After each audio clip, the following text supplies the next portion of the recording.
Imagine you were able to shrink the sun to the size of a basketball. At that point, the Earth would be reduced to the size of a sesame seed. That's how massive our star is. But what if this fiery ball of gas and plasma wasn't the biggest thing in our solar system? Would our planet still orbit the sun? Or would the sun rotate around the massive Earth? What would happen to our planetary neighbors? This is What If. And here's what would happen if the sun was smaller than the Earth. It would take the equivalent of 1.3 million Earths to fill up the volume of the sun. It's so big that it makes up over 99% of the mass of our entire solar system. It only looks small from Earth because it's 150 million kilometers away. If, hypothetically, the sun was smaller than the Earth would be uninhabitable. And the sun? Well, this massive star may no longer be a star. In the universe, size matters, and so does distance. It just so happens that the Earth is close enough to the sun that it doesn't freeze over like Mars. It's also far enough away that it doesn't get scorched like Venus. We're fortunate to be in the sun's habitable zone.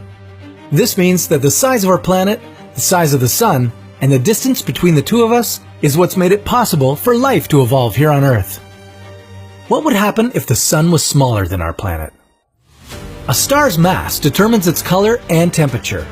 Bigger stars are hotter and bluer, while smaller ones are cooler and redder.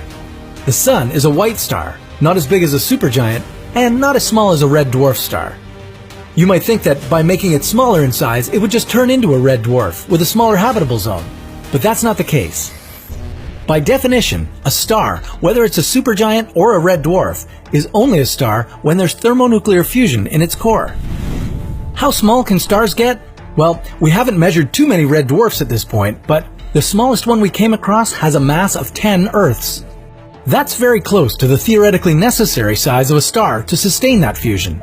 Anything smaller than 10 Earths wouldn't be a star anymore, but rather a cold and dark stellar remnant. If, for any reason, the sun shrank smaller than the Earth, this shrunken sun wouldn't have the mass to create fusion and would burn out completely. Our solar system would lose its only star.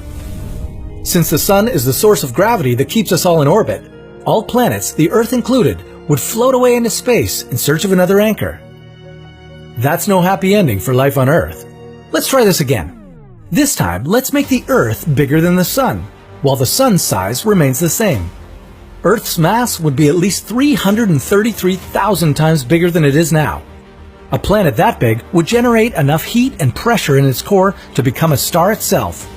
Of course, there would be no life left on this hot star, but here's a cool thing. Our solar system would have not just one, but two suns. It would become a binary star system, with two stars orbiting around each other and planets circling them both. In either scenario, life on Earth would have no chance to survive. But life could possibly evolve on other planets, or even the Moon. About a third of all stellar systems we've found so far are binary or multiple ones. Some of them even have stable habitable zones. How cool would it be to live on a real-life Tatooine with two suns in the sky? That's a question for another What If.